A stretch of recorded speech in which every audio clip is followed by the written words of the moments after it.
You're listening to a Pleasure Podcast, a podcast network revolutionizing the conversation around sex and relationships. For more, visit pleasurepodcasts.com. Something that's been present for me this past year or maybe two is that I've just kind of been dating less. Maybe the past year or so. I've been dating less and have been trying to put more of that energy into my platonic friendships and maintaining those. And it's become more and more apparent to me in doing that there's really not that big a difference between maintaining romantic relationships that you don't live with and maintaining friendship relationships that you don't live with. The only difference is kind of the language that I use with them. That I'm not maybe going to be as cutesy with them or something. I don't know. Sometimes I do. I don't know. But welcome to the Multiamory podcast. I'm Jace. I'm Emily. And I'm Dedeker. We believe in looking to the future of relationships, not maintaining the status quo of the past. So whether you're monogamous, polyamorous, swinging, casually dating, or if you just do relationships differently, we see you and we're here for you.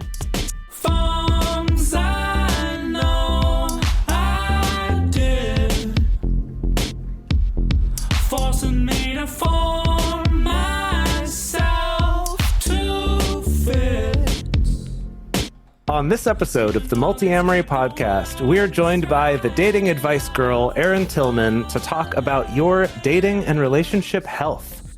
During times of increased stress or just a change from the normal, all of which are happening right now, it can be easy to lose perspective and stop maintaining your own mental health and the health of your relationships. So today we're going to go over a few topics to keep in mind to keep them going strong.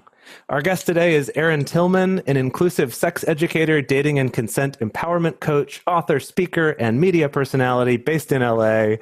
For the past 10 years, she has helped empower singles through workshops, matchmaking, podcasting, and her book, The Consent Guidebook. And she's also written for all sorts of places like Lifetime, BuzzFeed, Elle Magazine, Men's Health, Washington Post, and she was on this podcast a little over 3 years ago, which is wild to me. It's been that long. Erin, welcome back. Thank you for being here. Yay! So happy to be back. I know. I can't believe it's been 3 years or something. That's so Time crazy. Time really flies. Yeah. It feels like just the other day. Yeah, I'm assuming in the last 3 years, it's been just the same old, nothing's changed in the world or with any of us between now and then. Yeah. The world looks exactly the same from 3 years ago. Of course, 100%. Right? Yeah. No big deal. I mean, so much has changed, and it's so funny because I feel like these conversations about time are when I start to feel really old. I mean, because I've been in the dating industry, so to speak, before Tinder and before Instagram and that kind of stuff. And I'm like, whoa. So 3 years ago, I mean, TikTok wasn't around, right? I mean, it was all these weird things. Yeah. Whoa. Yeah. Yeah. So, I mean, I'm really curious actually to jump in with that of, you've been in the industry for so long. How do you make sense of all the really rapid change that we've seen? I mean, for me, honestly, let me start by saying, even though I've been in the industry a lot, I'm one of those people who can adapt very easily. So I'm fortunate that I'm not overwhelmed, which is why I think I'm a good dating coach, is that with all the changes that are happening, I try to keep my clients on task. It's I'm not overwhelmed. I try to make things very understandable for them in terms of, which dating app should I choose? How do I set up a profile? All of that stuff. So I don't know. I guess it's my brain is such that it's easy for me to learn a new thing and I get excited about it. So I've adapted pretty well to the changes, to be honest. I love that social media is more integrated into these dating apps per se. I think it's really interesting that we're in the pandemic and a lot of our meeting new people is virtual. Yes, it's not ideal, but I think it's kind of interesting and kind of fun. And you kind of need to pay attention to people because if this is the way, Zoom and various platforms, if this is how we're meeting people, then what are we doing on these? And are we putting our best foot forward on these? So I kind of nerd out on it all. Yeah, I Wow, think it that's is kind of great. funny. I feel like I hear this sentiment from a number of people of, there are the people out there who are just like, oh, I can't do the apps. I can't do the online dating. I can't do the virtual dating. Like, I just can't. I need to meet people in person. And I think that's a 100% valid way to feel. I totally get it, totally respect it. But it is that kind of thing where it's like, you don't really have the choice necessarily because you can't just wander down to the bar on the corner and have the super organic meet cute kind of experience. Or you can, depending on where you live, because I Yeah. was in Ohio recently and everything is open, my friends. What? Which I didn't go to any of those places, but oh yes, water parks were open, bars were open, Oh my gosh. everything's open. So some people still are meeting in person. Okay, so maybe you can meet your next love at a water park. Okay. Are you in Los Angeles, Erin? Or I'm in Los okay, Angeles. me too. So nothing's open here. That's the Right. complete But opposite. Well, and so I think it's an interesting, first of all, I'm going to say there's not going to be enough time on this show to talk about all the things because already we've opened up a can of worms in terms of, meeting someone during a pandemic or, what are your boundaries around COVID? Like, are you meeting people who have the same boundaries you do around wearing a mask and not? And comfortability. I can't say that word. Yeah, that is our word. Being comfortable with someone with a mask or not. I mean, like, those are all really valid things to talk about when you're meeting new people. And also with current partners, and again, I'm jumping around and I know we're probably going to talk about all these things, but it's like the pandemic has really hopefully is making us better communicators because with all the people in our lives and all the new people coming into our lives, like we had some boundaries before but maybe those boundaries are different now. Yeah, so I'm interested to talk about current partners because I know a lot of people that, me personally and also Jason Dedeker and then a lot of our listeners are with maybe a long-term partner and they're quarantining with them or, social distancing with them, and they're really the only people that they're seeing, or maybe just like a small pod of people. So are there ways of kind of like checking in and seeing like how our relationships are doing, even if they're like newer relationships or long-term relationships or anything else? Oh, absolutely. I mean, well, number one, check in. Like you said, I think that we make a lot of assumptions during a pandemic or during a time of crisis, even where it's like, oh my God, like that person knows how I feel. And it's like, yeah. Why are we making assumptions about that? And also this is like in our lifetimes, right? How many generations have never had to deal with this? Like, this is a new experience, a generational experience that a lot of us haven't dealt with. So why are we making assumptions? Why are you not keeping in touch? Definitely call if that means a Zoom virtual date with your, secondary, tertiary partners. Even if it's a new partner, like it's really important to make time for those people, whatever that be, a one-on-one time. And, we could get into, agreements with a primary, I guess I'm not a huge fan of hierarchical relationships, but, if you are quarantined with a primary partner, definitely there should be conversations with the primary about your other partners. Yeah. Absolutely. I mean, if those other partners mean something to you and you want to keep those other partners in your life post-pandemic, then it's really important that you not forget about those other partners, even if you're not sequestered with them. It's so important. Yeah. So I want to lay out, for today's topic, thinking about dating and relationship health, we kind of laid out four-ish categories that we wanted to check in, like 4 categories where we felt like this is probably a good place to check yourself before you wreck yourself. And we have a bunch of questions related to these 4 categories. So just for our listeners, a quick broad overview of the stuff we're going to be covering. So that involves things like navigating boundaries with different partners during COVID specifically, being a good ally to your partners and friends who are people of color or have a different identity from your own, how to keep things fun, even while dating or when you're in a relationship during a pandemic, and like we're touching on right now, ways to just not forget about secondary, tertiary, other partners during the pandemic. So, but let's start with the boundaries question first of all. And I think, Jace, you had a specific question related to this. Yeah, and this is something that we've only touched on briefly on this show before and actually haven't done so much of a dive into it. But basically that, especially early on in lockdown, but I think still, maybe even more so now that like you were saying, things are opening up in some places, which can cause this bigger divide between I want to be more safe than my state is choosing to be, and then potential partners or existing partners are. Or vice versa. Right. Or vice versa. That overall, it's like people who normally didn't have to think as much about how they manage risk versus how their partners manage risk, which is something we talk about in non-monogamy when it comes to STIs, but it's a little different. Like the dynamic isn't quite the same when it comes to COVID there's not a one-to-one with that. But I'd say all of us were suddenly presented with a lot more ways with our friends that we had to talk about how we manage risk between our partners and our metamors and our friends and all of that. And I was just curious for you in doing your workshops and dating coaching and stuff like that, how have you seen that show up? And is there anything that you've noticed with that can help people in navigating that? Because I think some people are like, fuck, I don't know what to do. I have to break up with all my partners, or I can't date anyone, or right? Yeah, no, literally both those things are valid and both those things are happening. Like some people are like, I'm not dating right now at all. I'm done. I can't do it. I don't trust people. And also, I mean, this conversation, we should a little respect to people who aren't able-bodied.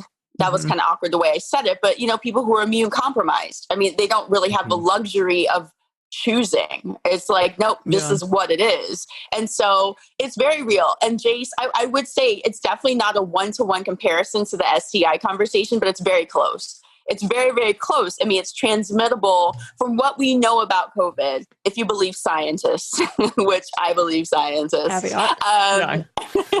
Shout out to the scientists. But yeah, I mean, it's airborne on some level. It's, transmittable by our spit, saliva, mucus. So it's absolutely an STI conversation on some level. It just is.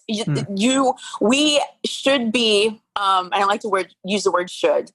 It's really important that we think about who we're sharing, who we're fluid bonding with in a way. And it is fluid bonding in a sense.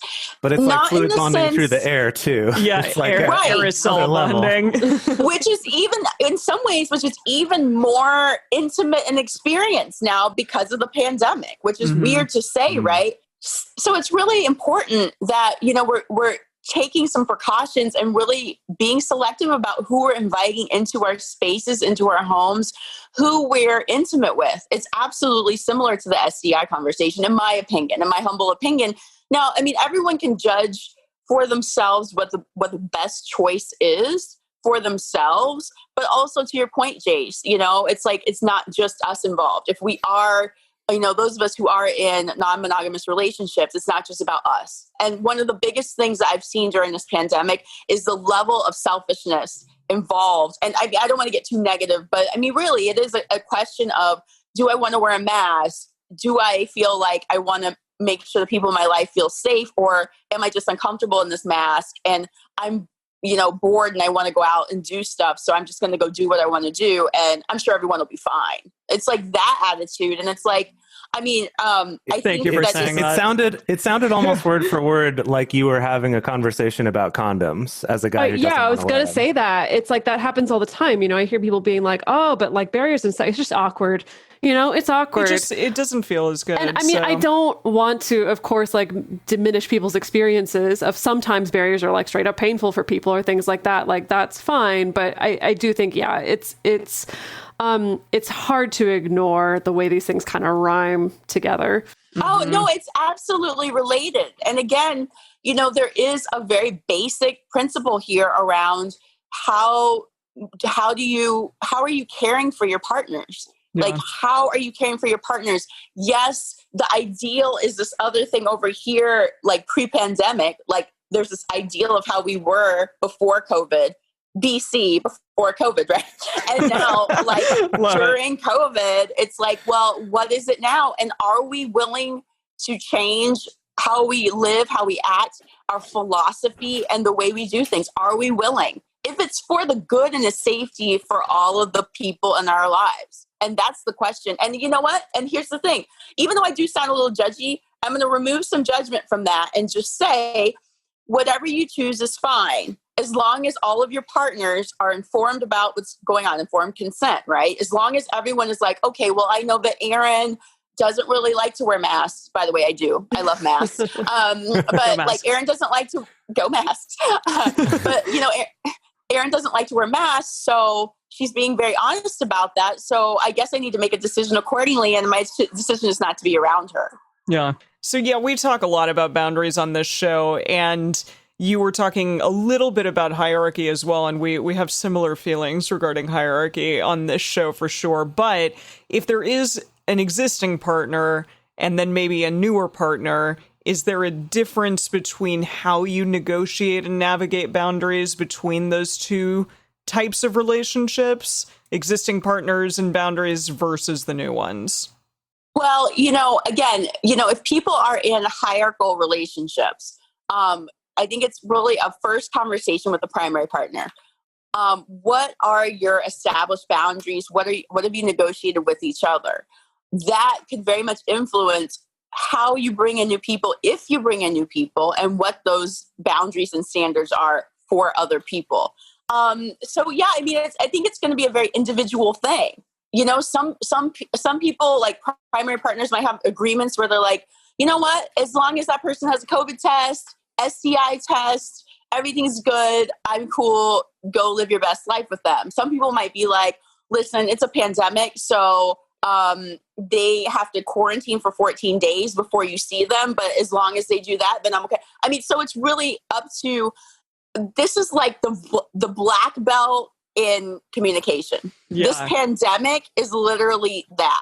I think that all of us who choose something that's a little more non-traditional, this is where our super spidey skills are tested. Like, how good are we at this? Right? How awesome are we, or how terrible are we at this? This is the time that we're probably figuring that out. I mean, I definitely have some clients who have ended relationships right now or in the last couple of months because of it, because they found out that there was a partner who maybe had just different levels of comfort around this stuff. And again, no judgment. That's just, they just were like, oh, wow, like in this pandemic, there's certain things that I can't handle and I don't want to risk certain things. So for now, maybe we should end it. And that's a very valid thing. But I think I think honesty is most important here.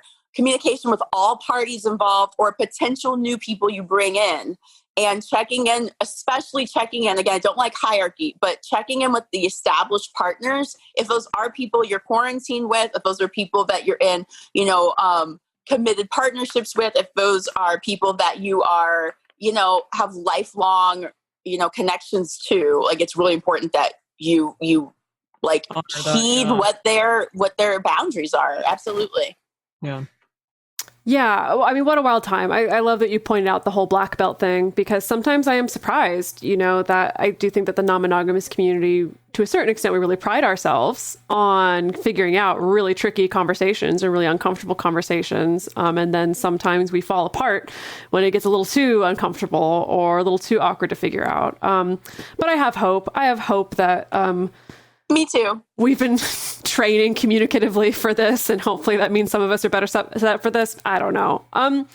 So I want to switch gears a little bit and talk about, being a good ally to your partners and friends, either who are Black or people of color, or who have a different identity or come from a different group than you do. You released a podcast episode a few months ago where you interviewed different interracial couples to talk about allyship and specifically what it means in a romantic relationship.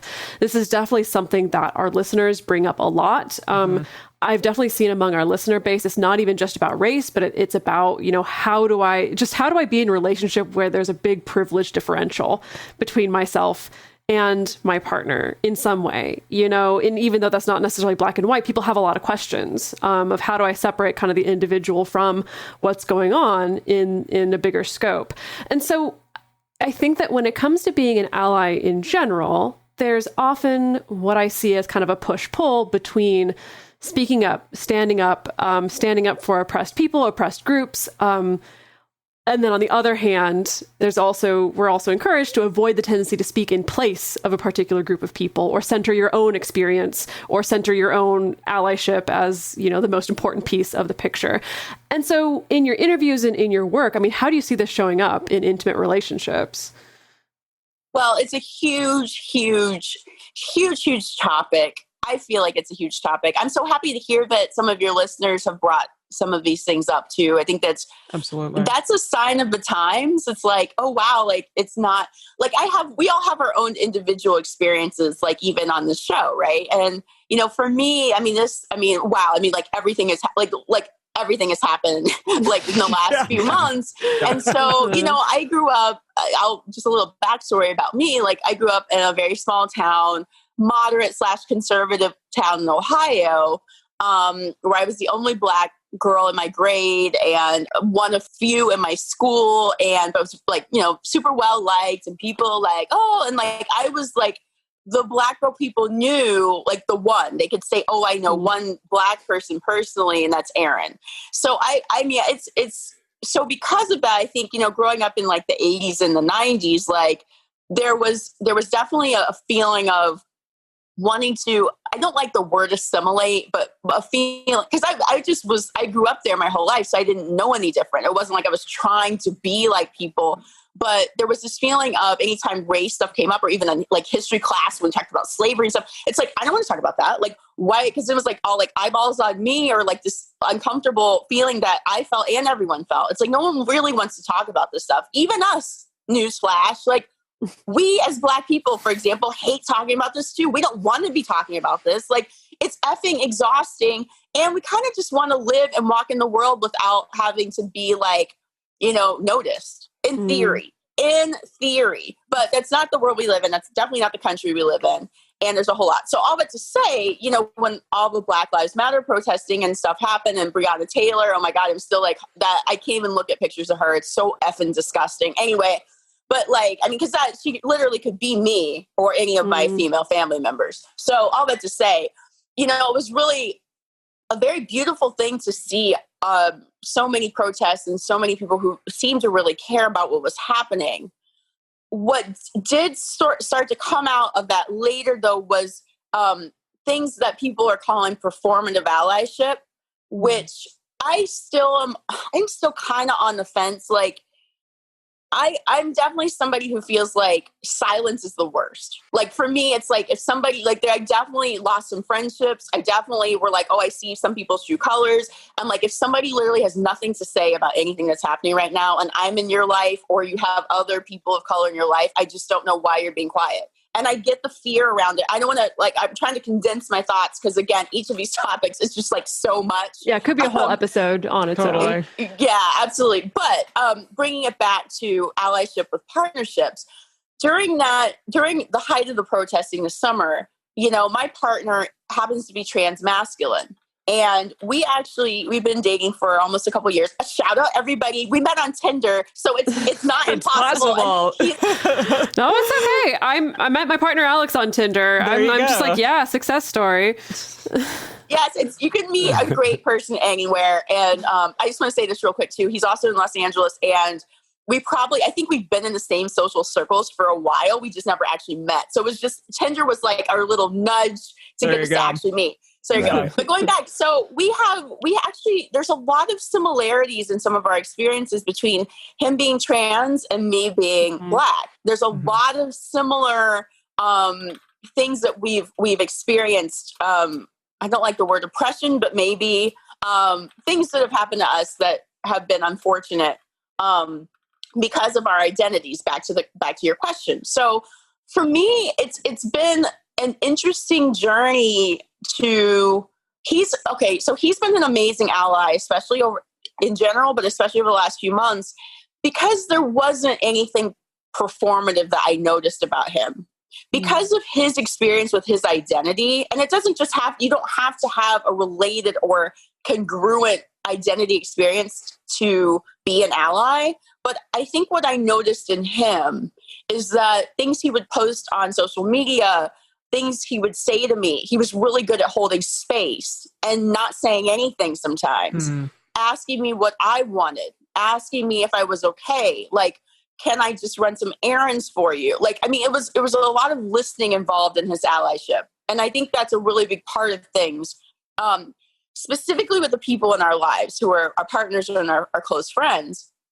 I think the performative aspect comes along. Like, I definitely have some people that I know who, you know, aren't as close in my life, but it was like they would post videos of them like crying about how racist they are. Or, you know, and the thing is, I can't even, who am I to judge if that's the way that somebody expresses themselves in terms of a feeling of remorse or a feeling of, oh, I could have done better. That's fine. But and those scenarios for me feel a little bit like taking up space, because it's like, okay, now all of the like feeling bad and stuff is going to you crying when it's not about that. Yes, I appreciate you feeling bad, but it's like that does feel a little bit like taking up space.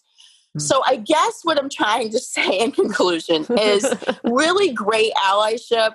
I'll switch it. Well, really great allyship for me feels like listening, feels like holding space, feels like saying, you know, I'm here for you, feels like asking what I can do for you, which can be a little bit of a labor there too, though. It's like sometimes I don't know what I need. Yeah. Right. But I still, me personally, I can't speak for everybody. I appreciate someone at least asking or acknowledging that maybe I may be going through something or might need something. That always for me is better than silence. Always. So yeah, you might run the risk of someone being like, but you know what? None of this is pretty. None of this is easy. You know, if you know, feeling somebody's frustration, because you can't read their mind and know what they might need, just put in perspective that that's distressing. But what's more distressing is literally that some of us don't feel safe walking outside by ourselves. Like, so if we put it in perspective a little, I don't think there's any like great scenario where everyone's feeling great. Like, there's just not. That's just not part of what social justice and racial justice is about. It's just not. It's not comfortable. And it's, you know, I wanted to switch it up real quick and say, you know, for Jet, Jet's my partner. And, you know, there's been times where I've been an ally to him in scenarios where maybe seeing something that's weird if we're out together, or, you know, there's something attached to his gender that's happening. And so, but I'm a little tough. I look kind of innocent, but I'm tough. Like, if I see something, I'm like, what? Who said what? Like, where do I need to go? And who do I need to talk to? Yeah. Like, I'm that person. And he's definitely more reserved, but he'll handle things. But so for me, it's like, because I know I'm somebody who can be like, oh my God, who do I need to talk to? And I know that's not his style. I cede to what he needs. And I know what he wants is something more reserved, or something like he wants me to ask him first, or he wants me to like not just react. That's a big part of this. Like, not just reacting because that's what I want. Reacting, waiting to react, and maybe having a conversation, or like putting him in the conversation. So I'm reacting in a way that I know that he might prefer. That's kind of where we're going. Yeah. And I think something that I've seen on the personal level, again, in the intimate relationship level, almost on the flip side of performative allyship, I guess is closer to the silence. Like what I've seen is people who have some kind of identity differential or privilege differential in their relationship, really struggling with, like, my partner's upset about something that's bigger, way bigger than the relationship. How do I fix it? How can I fix it? How can I just fix it? Or I can't fix it, so let's just not talk about it. You know, I can't fix it. It's bigger than me, so let's not even go there. And it is kind of this weird place of, it's both true at the same time that, like, you can't maybe fix it right away in this moment for your partner, but you can do something. You know, and it is so important to build that on the basis of, like, asking your partner what they need and then believing them. Believing them. Dead agree. Yes. Thank you for saying that. I'm very fortunate. And again, this could be a whole episode on its own. So this is the last thing I'll say about it potentially. But I can't tell you how many people I've dated or been in a relationship with who, you know, I would say that, oh, this thing happened, or I felt this way, or that person's kind of being weird, like, and I can't put my finger on it really, or maybe I can be like, this person said this thing to me, and a partner or someone I'm dating is like, no, like they didn't mean that. Like, I know that person. And it's like, I think, see, what I think is really great about this whole pandemic situation, the one thing that's great about it, is that I think a lot of people are really seeing the truth about who people are. And it's not been easy, and it's been so painful. And a lot of us, I'm sure, some of you as well, I mean, have lost people, have let go of people, have like literally been like, ew, I can't believe I was with this person. Like, how could they hide this from me? How did I not know? So the pandemic has revealed so much about who people are. And I think it's been really hurtful, but ultimately it's great. Like, I'm definitely someone who would prefer someone be a total jerk to my face than hide something in secrecy. And then like, no, just tell me now so I know who I'm dealing with, right? So in that way, I think it's been a really great thing to know who, like, especially if we're talking about like intimate relationships, it's like, obviously like sex and any level of intimacy, it's like shared energy. And so, we're taking on these people's energy in our lives. And so it's just so funny because I remember saying to somebody a long time ago, there was somebody that I dated not so long ago, a few years ago, and he was extremely, extremely toxic and so much gaslighting. And there was so much going on. And I remember saying, he's the type of person that when we're not together physically anymore, I cannot shake him for like a week. Like energetically, it's like I literally cannot shake his energy, and I'm like anxious, and I just feel this feeling of like, oh, and I don't know what it is. And it's like those kind of, and everyone has different levels of sensitivity around that kind of thing. But those kind of things, it's like, I think that the pandemic has revealed even deeper levels of that. It's like people couldn't hide. People were out loud and proud saying how they felt about all kinds of things, and you couldn't avoid it. And I think that's really great. And it's, like I said, I'm repeating myself now, but I mean, it's really been devastating on a lot of levels, but thank goodness people have felt comfortable enough, whether it's been disgusting or positive, to reveal who they are, Absolutely. Yeah, seriously. It's like a big old shakedown to a certain extent. A shake it down and a shake them up. Yeah. So we are going to take a quick break from our interview to talk about the best ways that you can support this show and keep us offering this content for free. So probably like many of you out there, I've been having trouble sleeping recently. There's a lot of anxiety going on. It's a lot of unknown, and it's challenging sometimes to like make my mind shut down at the end of the night. And so I was getting some pretty poor sleep for a while, but I just tried Elite MD CBD. It is this amazing tincture of CBD that has 1,000 milligrams of CBD, and I use like just a half a dropper, and I got the best night's sleep that I have had in months, really, with it. It is really incredible. You literally texted us the next morning. You're like, oh my God, like I slept so good, finally, for the first time in forever. Yes, and it's continued. So I like to combine it with a little bit of yoga at the end of the night, and then I sleep like a baby. Oh, what a nice little routine. Yeah. So if you're listening to this, and if you struggle regularly or even periodically with poor sleep, we highly recommend trying Elite MD CBD. It stands out because it is doctor developed and recommended. And for our listeners, we have a short time offer where you can try this amazing sleep remedy for 20% off, and shipping is going to be 100% free. So if you want to check out Elite MD CBD's full spectrum tincture of 1,000 milligrams of CBD to get the best sleep you possibly can, you can go to elitemdcbd.com/sleep and use our promo code MULTI20. That's MULTI20 to get the extra 20% off, including free shipping. So don't forget the code MULTI20 at elitemdcbd.com/sleep. elitemdcbd/sleep and use promo code MULTI20. It's time for another round of Multiamory Lube Facts, brought to you by Uberlube. In the 1970s and 1980s, even as lubricants were popping up all over the place, people still used household items like olive oil, Vaseline, and Crisco as lube. There's even documentation of a San Francisco S&M club that put out cans of Crisco before every single party. Oh, boy. Well, unlike Crisco, Uberlube is much cooler because you're in control of how long it lasts. Crisco's going to leave some nice greasy residue all over the place, but Uberlube offers long-lasting performance when you want it and then quickly dissipates without leaving a sticky residue. And it just feels like a nice moisturizer when you're finished. And on top of it, there's no flavor or scent. To me, Crisco always smells kind of like biscuits or something.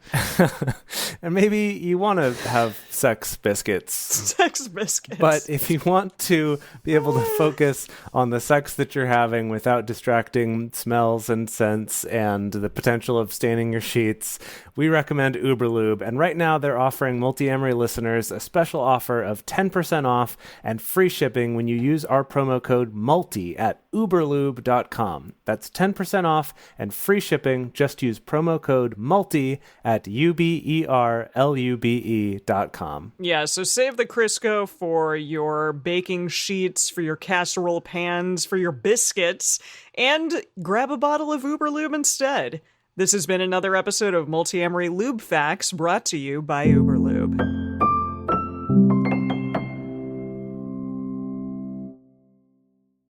Since the beginning of this show, it's been really important to us to make these resources and this information available to as many people as possible. And doing that through a free podcast has been amazing in helping us reach more people to let them know that they are represented, that there are people who understand you and who are working on relationship advice and tools for you, and not just if you fit into this one particular mold that's in the movies and the TV shows. And over the last 5 years, we've been able to grow that reach to so many more people. It's been really amazing. And that's been almost entirely possible just because of people supporting us at patreon.com/multiamory. Something that's been really beautiful to see is that also in our Patreon community, you know, some of our listeners are able to, for the first time ever, access a supportive community and a support network. You know, we have a lot of listeners who are in remote areas who don't necessarily have access to a supportive community, and our Patreon community has been able to give that to a lot of people, which is really wonderful to see.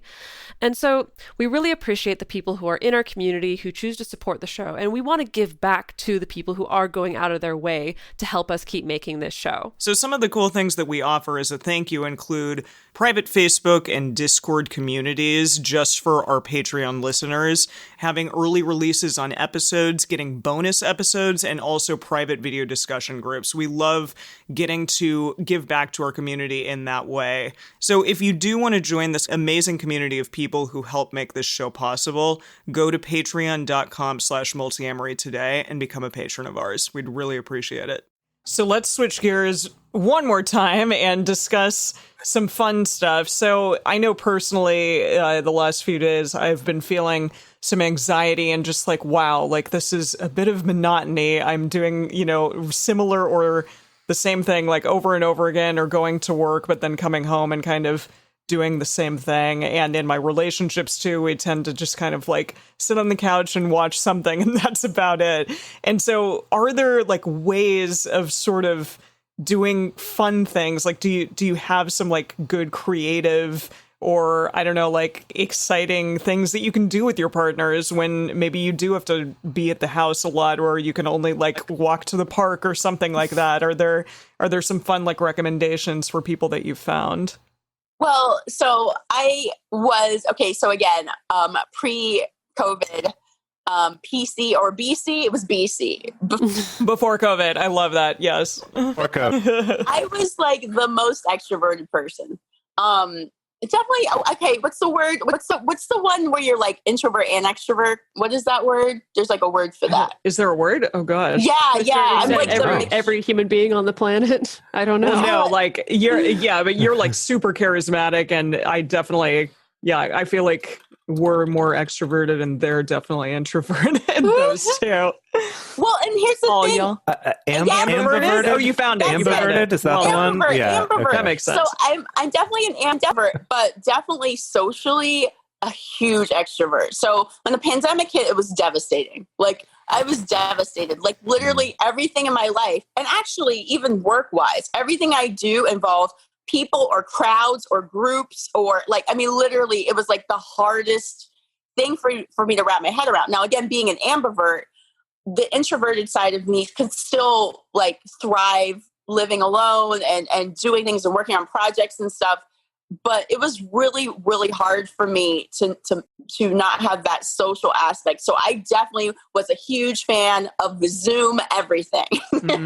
So like Zoom movie nights, Zoom drag shows, Zoom strip nights, Zoom, like literally awesome. Everything. And I still do actually do a lot of those things. So I would say, you know, especially let me jump first to those of you who are dating or in a relationship with someone who you don't live with, who you're not quarantined with, do some of these fun virtual things. So like I said, I mean, literally, I mean, there's one, I mean, I don't know if I should shout out shows. Why not? There's a show called Let Them Eat Cake that's based out of New York.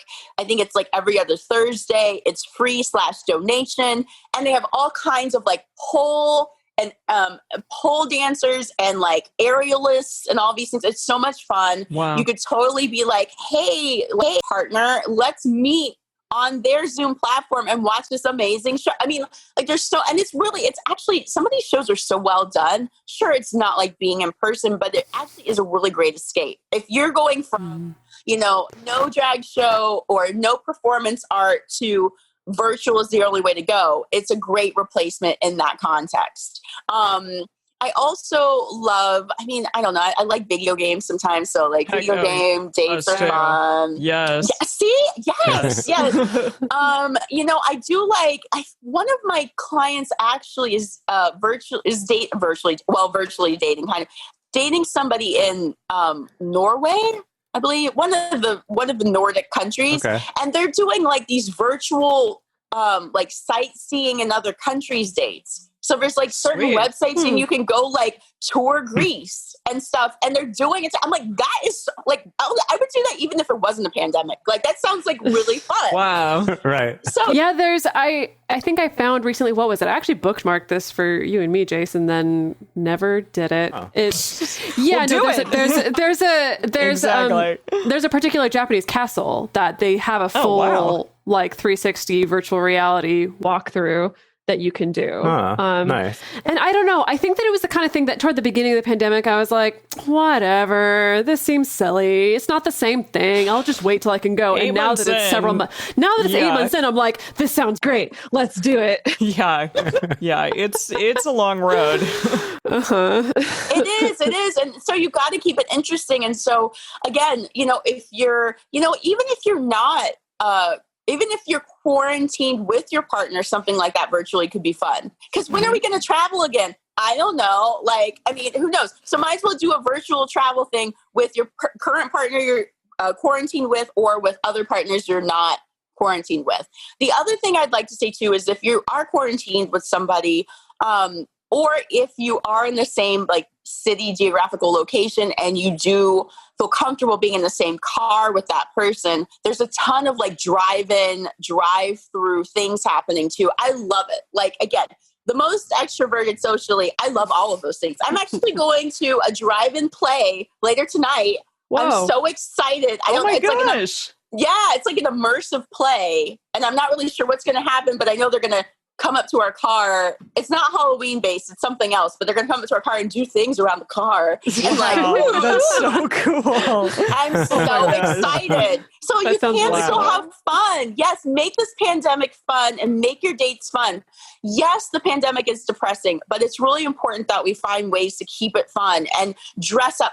You better believe I'm going to be in a car, but I'm going to dress up. I'm going to have makeup on, and I'll probably take some selfies too. So you got to make it fun still, because at some point we will be done with this pandemic. And to be honest, why would you want to, like, I don't want to say it like that. What I want to say, I was going to say something kind of not nice, but I was going to say, why would you want to hang out with somebody who had a terrible time for years or a year with this pandemic? I don't want to say it like that, though. I want to say, wouldn't it be really interesting to come out of this pandemic meeting someone or having met someone, or like having had the best time had really some fun like experiences during the pandemic with somebody. I think that's more interesting to me. It's like, what did you do to make this fun? How did you quote unquote, I don't think time, I don't like the phrase wasting time, because I feel like I feel like there's always something we can do, and whatever. What I'm trying to say is,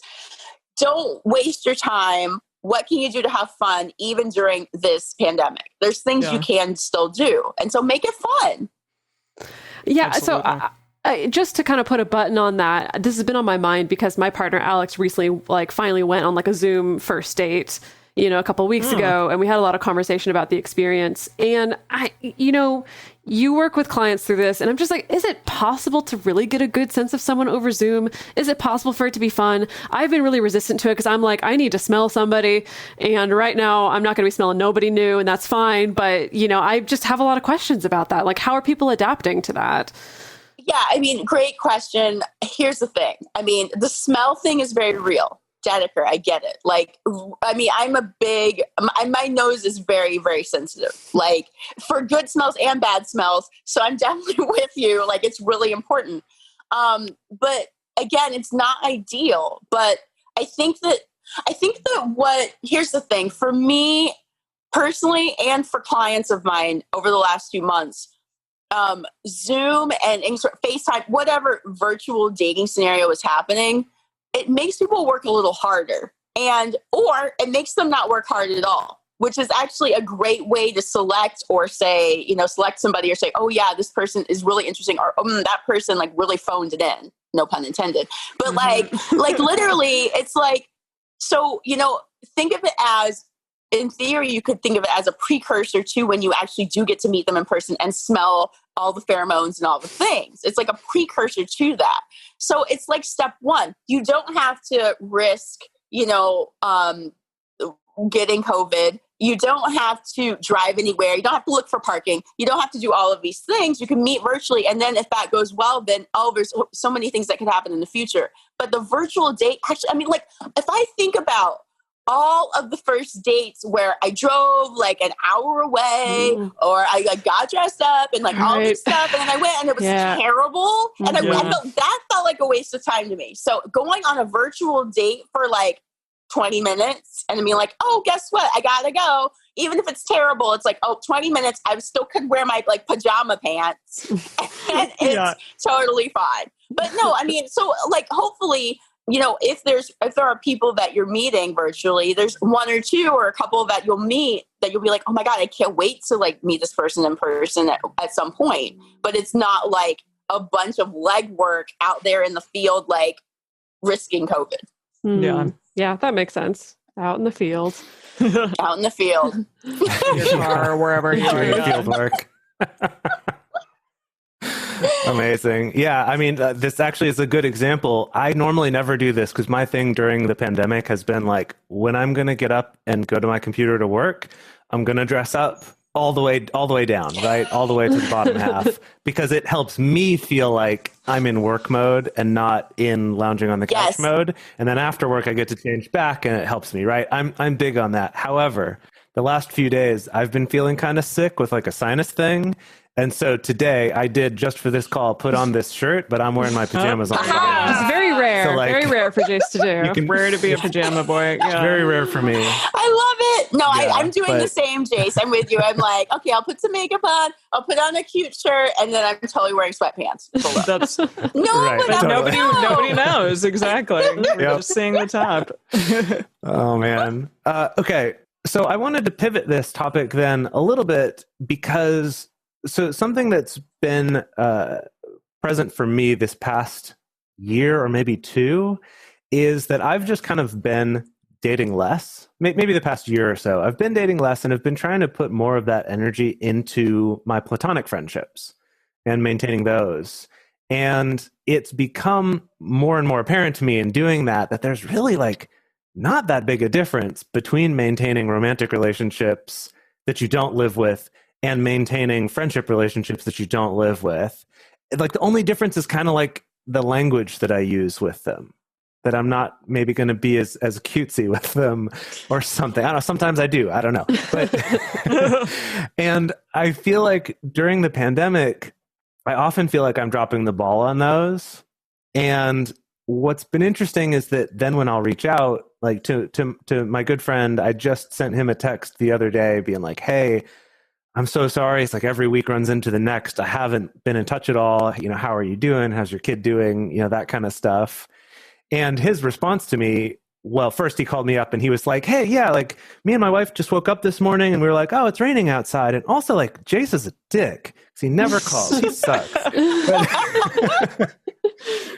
And then he's like, no, actually, like we've been the same. He's like, we've just like everything runs together and we haven't even thought about it. I'm sorry, I haven't been in touch. So I guess I'm just curious, wherever you are on that, I guess just if you've come across that at all with just like friendships and other types of relationships, just like remembering to check in even when you just kind of forget or it feels like I've used up all my bandwidth. How do I even do that? Oh, 100%. I mean, again, this is like a crazy experience of our lifetimes and our parents' lifetimes and our grandparents' lifetimes in some ways. So all bets are off. There is no rule book for this, although I should like look more up around the pandemic of 1918. Is that the one? Because people keep saying this is very similar to that one. Right. Anyway, they didn't have technology. They didn't have, all these things.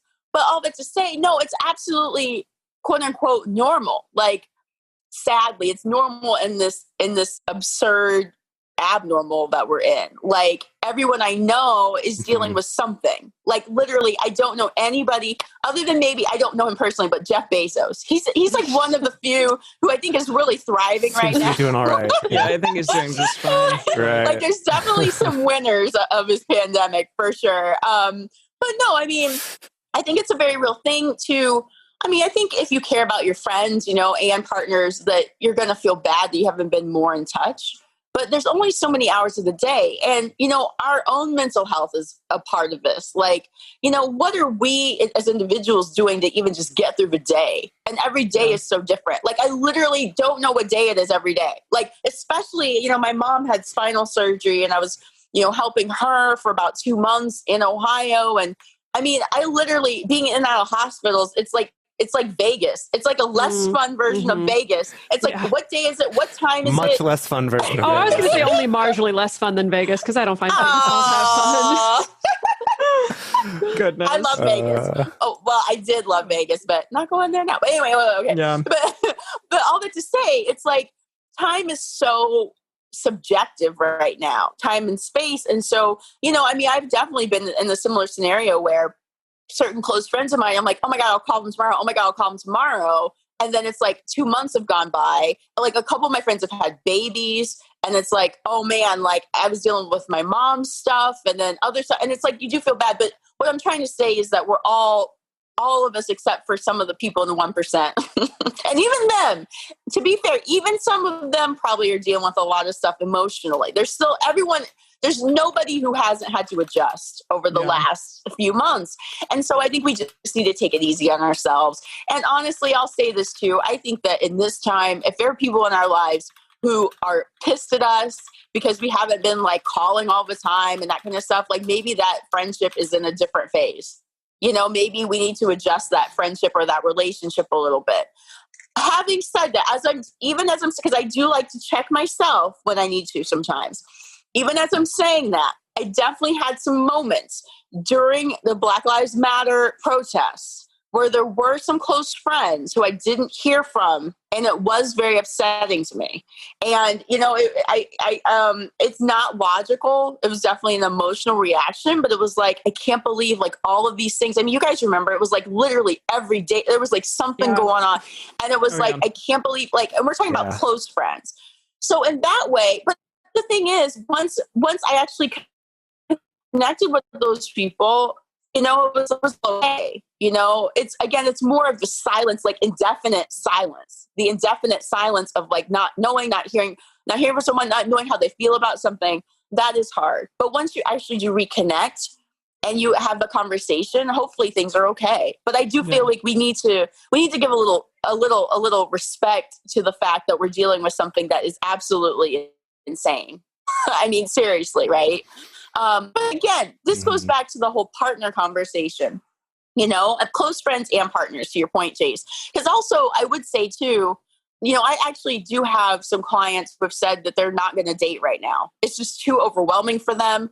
They are relying on their close friends. I know people who've moved in with close friends because they just feel like more of a sense of community, being around people they really trust. So whatever that looks like for you, whether that's friendships, whether that's partners, I think it's just really important to be honest about how you're feeling about someone's level of communication or lack thereof, but also give a little wiggle room in terms of, oh my gosh, like I'm dealing with a lot, they're dealing with a lot. So we gotta take it easy on each other if we really do care and we do know that person cares. But last thing I'll say, having said that, again, no assumptions. I said this earlier in the show, especially if you're dating people, if you're dating multiple people, you can't make an assumption that, I haven't texted them, we haven't talked on the phone, we haven't, done a video date, like we haven't done any of these things. I'm sure they're fine. I'm sure they know I care. Don't make that assumption. That's not okay. That's not all right. Because as we're saying, not everyone is dealing with something. If you don't check in, then you're kind of, it can feel like you're leaving somebody hanging, or that you don't care, or that, you don't know. I mean, people who I haven't seen any of you in 3 years really, other than on social media. And so I don't know what your day-to-day things are that is happening for you. And so, how dare I be upset? Like, oh my God, like Jace, like I haven't heard from you, and like whatever. It's a theme. Whatever. Everyone's pissed at Jace for not reaching out to them. That's true. How dare you? Jace is famous for being really inconsiderate, basically. Jeez. Oh gosh. So yes and no. Sorry, Jace. No, we can say it. We can joke about it because it's really not true. It's like the opposite. Yay! Aw, so Geez. sweet. See, that's the love. I love the love. I feel the love, and so we just need to we need to take care of the people in our lives and check in on everybody, because we really don't know how people are doing. And like I said before, I mean, there's some people who are not afraid of this pandemic, who are out there in the world, who live in states or countries where things are just open. And there are a lot of people who are really afraid to be outside. And I've definitely gone back and forth personally in that. So, I mean, check in on those people, check in on the people who might be living alone, who are maybe more, who really are struggling with the isolation of it all. I mean, there definitely is a mental health aspect to all of this. And so whether it's friends or partners, it's just really important that we don't forget about the people in our lives. BC. Yes. Oh, okay. Well, I think that's a great note to end our main episode on. Erin, this has been fantastic. Where can our listeners find more about you and your work? Yay. So you can find me on my website, thedatingadvicegirl.com. I'm also super active on Instagram at datingadvicegrl. So at datingadvicegirl with no I in girl. And I'm also on TikTok, which I'm having fun. Here's the thing. We didn't really talk about consent much, which is totally fine. Boundaries, that's a whole other show. And, but because you mentioned before, I wrote a book called The Consent Guidebook. And I just, the topic of consent can be so serious, especially, in the height of the Me Too movement, which is when I wrote my book around that time, when everyone's being accused and all these bad, terrible, terrible, egregious stories. And it was like one of those things where I'm like, okay, so there's a little fatigue around consent and consent education. It's so, so important. So how do we make this fun? So on TikTok, I'm trying to make consent fun. I'm trying to do some fun videos and stuff. They're on Instagram as well. Also on Twitter at datingadvicegrl. But so all that to say though, I'm trying to find a way to weave in the sex education, consent education in a fun way that's not like where people are just like, oh, this again, blah, So I'm trying to make it fun. So that's all the things. That's awesome. And that's a perfect segue into something that we're going to chat about more in our bonus episode. I mean, as you can tell, When the four of us get together, we like to talk about all sorts of things. So you can expect that in the bonus. But also, I did specifically want to talk to you a little bit about because I know nothing about TikTok in general, so I want to like get an overview of everything. I love it. Totally. I'll do my best. So for our patrons, if you want to get in on that conversation, that will be in our patron-only bonus episode that's coming out in a couple days. All right. Thank you, everybody, so much. This has been awesome. We would love to hear from you. We, on our Instagram right now, if you're listening to this within a day of this episode coming out, we have a poll going on about, have you tried going on a first date during the pandemic? We would love to hear from you, our listeners, and know what's going on. Also, if you have thoughts or comments or questions about this episode, the best place to share your thoughts with other listeners is on this episode's discussion thread in our private Facebook group or Discord chat. You can get access to these groups and join our exclusive community by going to patreon.com/multiamory. In addition, you can share with us publicly on Twitter, Facebook, or Instagram. You can email us at info@multiamory.com. Multiamory is created and produced by Dedeker Winston, Emily Matlack, and me, Jace Lindgren. Our episodes are edited by Mauricio Balvanera. Our social media wizard is Will McMillan. Our production assistants are Rachel Shennework and Carson Collins. Our theme song is Forms I Know I Did by Josh and Anand from the Fractal Cave EP. The full transcript is available on this episode's page on multiamory.com.